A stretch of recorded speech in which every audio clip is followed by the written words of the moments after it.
I was 70 when my heart cracked open, the joy I'd planned for my milestone birthday turning to ash in a single, lonely day. My name's Lillian, and I'd carved out a life on the shores of a quiet lake in Maine, where the water shimmered like a promise under the summer sun. When my husband, George, died in a boating accident at 48, I was left with our 4-year-old son, Ethan, and a grief so heavy it could have drowned me. Instead, I rebuilt, balancing a librarian's job with bedtime stories, soccer practices, and late-night worries. My lakeside cottage, with its weathered cedar deck and wildflower garden bursting with lupins and daisies, became my sanctuary, its shelves lined with books and photos of Ethan's gap-toothed grins. I wasn't wealthy, but my pension and George's insurance let me live comfortably, even spoil Ethan a bit, like the $30,000 I gave him and his wife, Tessa, for their wedding 2 years ago. Ethan, now 34, was my pride, and Tessa, with her bright smile and quick charm, had seemed like the daughter I never had, until that day. My 70th birthday was supposed to be a celebration to remember. I'd spent weeks planning a party at my cottage, a milestone to mark not just my age but my survival, through loss, through motherhood, through years of making a life that mattered. I strung fairy lights across the cedar deck, their soft glow dancing in the evening breeze. I set out tables with blue checkered cloths, arranged platters of sandwiches and fruit, and baked my famous lemon cake, its citrus scent filling the kitchen. I invited family, my sister, Rose, her 2 sons, Ethan's cousins, and friends from the library and my knitting circle, expecting a crowd to fill the deck with laughter and toasts. I wore a lavender dress that flowed softly, my gray hair swept into a loose braid, a silver bracelet from George glinting on my wrist. I felt vibrant, alive, ready to celebrate with the people I loved. But as the afternoon faded to dusk, the deck stayed empty. No cars crunched down my gravel drive, no voices carried over the lake's gentle lapping. I checked my phone, no missed calls, no texts, just silence. I paced the deck, adjusting napkins, cutting more cake, hoping someone was just late. By 7 p.m., the fairy lights mocked me, their glow illuminating nothing but my solitude. I sat on a wicker chair, the lake's calm ripples reflecting the stars, my heart sinking with each passing minute. Had I gotten the date wrong? Forgotten to send the invites? No, I'd confirmed with everyone, Rose, the cousins, my friend Clara from the library. They'd all promised to come. The heartbreak settled in, a cold weight in my chest, whispering that I'd been forgotten on a day that meant so much. Then my phone pinged, a notification from Tessa's social media. I opened it, my breath catching like a hook in my throat. Photos flooded the screen, Ethan, grinning with a cocktail, Tessa in a sundress, their newborn son, Caleb, in her arms. Rose was there, laughing with her sons, alongside Ethan's cousins and half my knitting circle. They were on a gleaming cruise ship, the ocean sparkling behind them, all toasting and smiling. Tessa's caption read, "Family getaway. Living our best life." My family, my friends, the people I'd invited to my party, they were all there, sailing away without me, on my 70th birthday. Tessa had planned a cruise, invited everyone, and left me behind, my cottage empty, my cake untouched. Ethan, my boy, was in every photo, his smile wide, not a word to me. The betrayal was a knife, sharp and deep, cutting through the love I'd poured into him. I didn't cry. I stood, my lavender dress catching the breeze, and walked inside, the wildflowers outside my window nodding in the twilight. The pain was raw, Tessa's calculated exclusion, Ethan's complicity, but beneath it, a spark of defiance flickered, the same fire that had carried me through George's death and years of single motherhood. I'd given them $30,000, my trust, my heart, and they'd chosen to erase me from my own milestone. I sat at my kitchen table, scrolling through Tessa's posts, her perfect smiles and vague stories about her past raising red flags. My sister, Rose, had once mentioned Tessa's mysterious ex, a detail I'd brushed off. Now it gnawed at me. Was she hiding something bigger? I ordered a DNA test kit online, not for Ethan, but for Caleb, their 6-month-old son. If Tessa was weaving lies, I'd unravel them. I'd wait for their return, my defiance growing like the wildflowers in my garden, resilient and unyielding. I was Lillian, 70, and I wasn't done fighting for the truth, not for me, but for Ethan, who deserved better than a wife who'd betray his mother. Where are you in the world right now, and what time is it there? Leave me a comment, I read every single one with a smile. And if you're enjoying the video, don't forget to like and subscribe, it means more than you think. Let's continue to the story. The days after my 70th birthday felt like holding my breath, the silence of my empty cottage louder than the lake's gentle waves outside my window. The fairy lights still hung on the cedar deck, unlit now, their glow a bitter memory of the party that never happened. My wildflower garden, lupins and daisies swaying in the Maine breeze, offered some comfort. But the heartbreak of Tessa's betrayal, and Ethan's complicity, was a weight I carried in my chest. I'd raised Ethan alone after George's death, pouring love and grit into every moment. And now I'd been left alone on my milestone day while Tessa sailed away with my family and friends, posting photos that mocked my solitude. The defiance that sparked when I saw those cruise pictures burned brighter each day, a fire that kept me steady. I wasn't just hurt, I was suspicious, and I'd make them face the truth. I didn't call Ethan or Tessa. I let their social media posts pile up, each one a fresh cut, Ethan laughing on the ship's deck, Tessa posing with baby Caleb, my sister Rose and her sons grinning in the background. My knitting circle friends, who'd promised to come to my party, were there too, toasting under the Caribbean sun. Tessa's captions were all sunshine, best family trip ever. Living our dreams. But her smile, too perfect, felt like a mask. I'd always sensed something off about her. Her stories about her past were vague, her charm a little too polished. My sister, Rose, had once mentioned of mysterious ex-boyfriend Tessa refused to discuss, a detail I'd ignored at the time. Now it gnawed at me, a thread I couldn't stop pulling. Was the cruise just a cruel oversight, or part of something bigger? The DNA test kit I'd ordered for Caleb, their 6-month-old, sat in a drawer, a quiet plan forming. I'd wait for their return, but I wasn't idle. I kept busy, tending my wildflowers, their purple and white blooms a reminder of resilience. I volunteered at the town library, shelving books and reading to kids, the familiar smell of old pages grounding me. The town hadn't heard about the cruise yet. Rose and the others were still at sea, but I knew the whispers would start when they returned. I called Rose's cell, leaving a voicemail. "Why didn't you tell me about the cruise?" "It was my 70th, Rose." No reply. My friend Clara from the knitting circle sent a breezy text. "Sorry I missed your party, Lil. Got caught up." Caught up on a cruise, I thought, my jaw tight. The betrayal wasn't just Tessa and Ethan, it was everyone who'd chosen their ship over my deck, their cocktails over my lemon cake. But Tessa was the architect, I was sure, and Ethan's silence in those photos hurt worse than anything. The DNA test kit arrived 2 days later, a small box I tucked into my kitchen drawer beside the recipe cards for my lemon cake. It wasn't about doubting Ethan's paternity, Caleb was his spitting image, but about Tessa's honesty. If she could lie about my party, orchestrate a cruise to exclude me, what else was she hiding? I'd heard enough from Rose to suspect Tessa's past wasn't as clean as she claimed. A hidden ex, a sudden marriage to Ethan, a baby born just months after their wedding, pieces that didn't quite fit. The test was my leverage, a way to force the truth, not just for me but for Ethan, who deserved a wife he could trust. My defiance grew, a steady flame, but the heartbreak was a shadow, heavy and persistent. Ethan was my boy, the one I'd rocked through fevers, cheered at games, supported through every dream. How had he let Tessa erase me from his life? I spent evenings on my deck, the lake's ripples catching the moonlight, my lavender dress folded away but its spirit still in me. I didn't post about my hurt online, didn't call friends to vent. I wanted Tessa and Ethan to return thinking they'd gotten away with it, their cruise a perfect secret. But I was watching, waiting, my suspicion sharpening like a blade.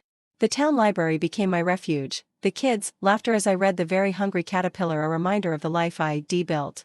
I wasn't the forgotten widow Tessa's actions implied. I was Lillian, who'd turned grief into a home filled with books and love, who'd raised a son alone through sheer will. The cruise was a slap, but I wouldn't stay down. By the week's end, the cruise was over, and I knew they'd be back soon. Tessa's last post showed them docking, Ethan holding Caleb, oblivious to the storm waiting. I didn't call to warn them. Let them come to me, tanned and smiling, thinking their betrayal was buried at sea. The DNA test kit sat ready, my plan clear. I'd confront them, not with tears, but with truth. The heartbreak of Ethan's silence, Tessa's manipulation, was a wound I'd carry, but my defiance was stronger, a fire that had carried me through loss and would carry me now. My wildflowers stood tall, blooming despite the cool nights, and I would too. I'd make them see I wasn't invisible, not for my sake, but for Ethan, who deserved better than a wife who'd betray his mother. The week after I handed Tessa the DNA test kit, my lakeside cottage felt like a lighthouse in a storm, steady but surrounded by churning waves.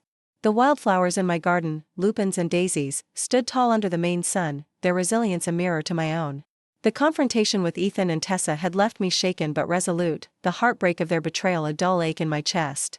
Ethan's confusion, Tessa's panic when I placed the kit on the table, replayed in my mind, fueling my suspicion. I'd raised Ethan to trust, to love, but Tessa's calculated cruelty, planning a cruise to exclude me on my 70th birthday, had cracked that trust. I'd learned that love didn't mean ignoring deceit, and my defiance, the fire that had carried me through George's death, burned bright. I waited for the test results, knowing they'd change everything, not just for me, but for Ethan, who deserved better. I kept busy, volunteering at the town library, reading to kids, their giggles a balm against the pain.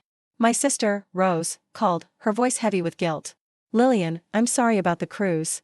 Tessa said you were busy, that you'd approved. I cut her off, my tone sharp but calm. It was my 70th, Rose. You didn't check with me. She stammered an apology, but I let it sit, the sting of her absence at my party still fresh. The town was starting to whisper. Friends from my knitting circle, like Clara, sent texts, piecing together the cruise's timing with my empty birthday. Tessa's posts had stopped, her social media silent, and I knew she was scrambling. The DNA test wasn't about doubting Caleb's paternity, his dark eyes were Ethan, yes, but about forcing Tessa to confront her lies. If she could orchestrate my exclusion, what else was she hiding? 5 days after the confrontation, Ethan showed up alone, his face pale, his eyes red. He stood on my cedar deck, the lake sparkling behind him, and held up the DNA test kit, unopened. Mom, he said, his voice breaking, Tessa took Caleb and left. She admitted everything. I gestured to the wicker chairs, my heart pounding, and we sat, the air cool with the scent of wildflowers. He told me Tessa had confessed to an affair before their wedding, a man from her past she'd never mentioned. She swore Caleb's mine, he said, tears falling, but she took him to her mother's, said she can't face the test. His words hit hard, the heartbreak of his pain mingling with my own. I'd suspected Tessa's secrets, but seeing Ethan broken, my boy who'd once run to me for comfort, tore at me. Why didn't you tell me about the cruise, Ethan? I asked, my voice steady but aching. You left me alone on my 70th. He wiped his eyes, his shoulders slumping.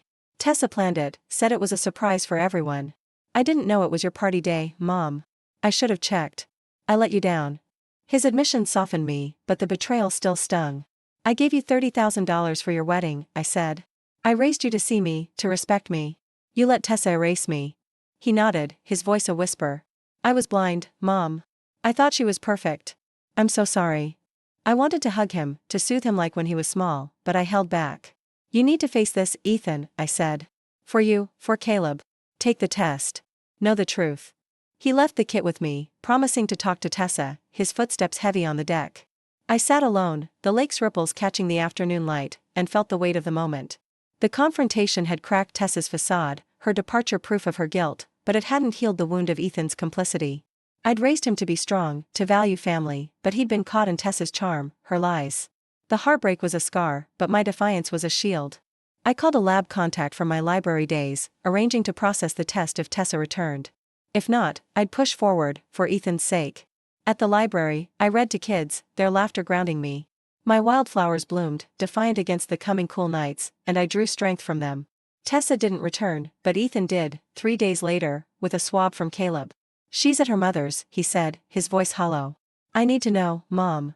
I sent the kit to the lab, my hands steady, knowing the truth would hurt but free him. The results came fast. Caleb wasn't Ethan's. I sat with him in my living room, the lake quiet outside, and held his hand as he cried. She lied to me, he said. All this time. I nodded, my heart breaking for him but firm.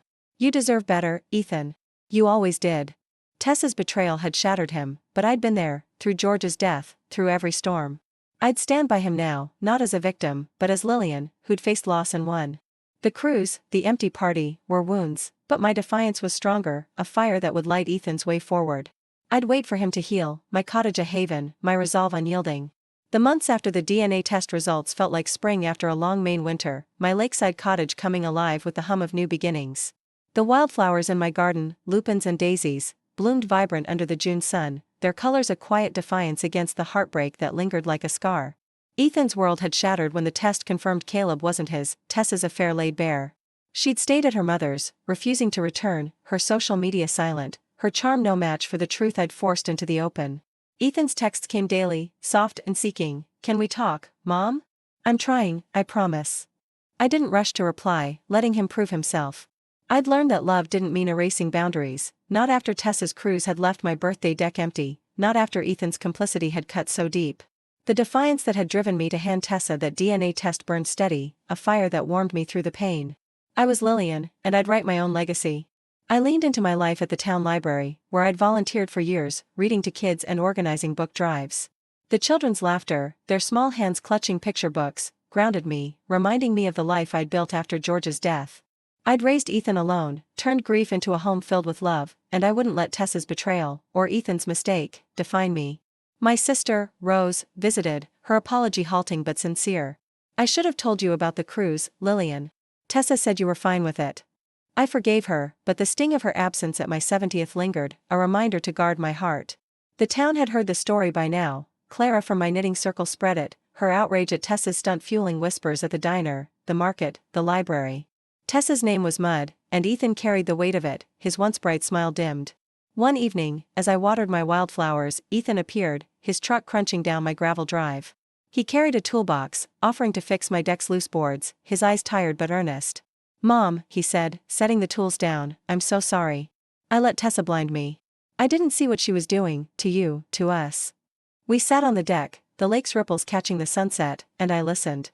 "Caleb's not mine," he said, his voice breaking, "but I loved him. Tessa's gone, filed for divorce. I don't know what I saw in her." His pain mirrored mine, the heartbreak of his betrayal now tangled with his own loss. "You were on that cruise, Ethan," I said, my voice steady but soft. "You left me alone on my 70th, smiling in her photos. I gave you $30,000, my love, my trust. You broke my heart." He nodded, tears falling. "I know, Mom. I'll spend my life making it right." His words softened me, but I held firm. "Show me," I said. "Not with promises, but with time." He started showing up, fixing my deck, joining me at the library, helping with my garden. He didn't ask for forgiveness, just presence, and I gave it, cautious but open. The heartbreak was a scar, but my love for him was stronger, tempered by the defiance that had carried me through the confrontation. Tessa never returned, her absence a relief, her lies exposed to Willow Creek's tight-knit judgment. I heard she'd moved to Boston, chasing a new life, her reputation left behind like a bad debt. I decided to mark my own path. I donated $10,000 to the library, funding a summer reading program for kids, my name on a small plaque by the door. It wasn't about glory, it was about legacy, the kind Tessa had tried to steal with her cruise. I started a knitting group at my cottage, inviting Clara and others who'd apologized for missing my party. Ethan joined sometimes, his quiet presence a step toward healing.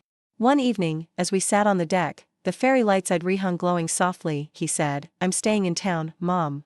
Starting over. I want to be here, for you." I nodded, my heart warming but guarded. "Keep showing up," I said, and he did. My wildflowers bloomed, their purple and white petals a testament to resilience. The pain of Ethan's betrayal, Tessa's cruelty, lingered, but it didn't define me. I was a widow who'd turned loss into a life of love, who'd faced betrayal and stood tall. The cruise had left me out, but I'd written myself back in, not with vengeance, but with truth. Ethan was rebuilding, and so was I, our dinners filled with cautious laughter, our bond mending slowly. The DNA test had been my weapon, not to hurt, but to protect him, to give him the truth he deserved. I stood in my garden, the lake sparkling under the stars, and knew I'd thrive, like my flowers, defiant and alive. My cottage was my haven, my library my purpose, and my legacy was mine to shape, with Ethan by my side, learning what family truly meant.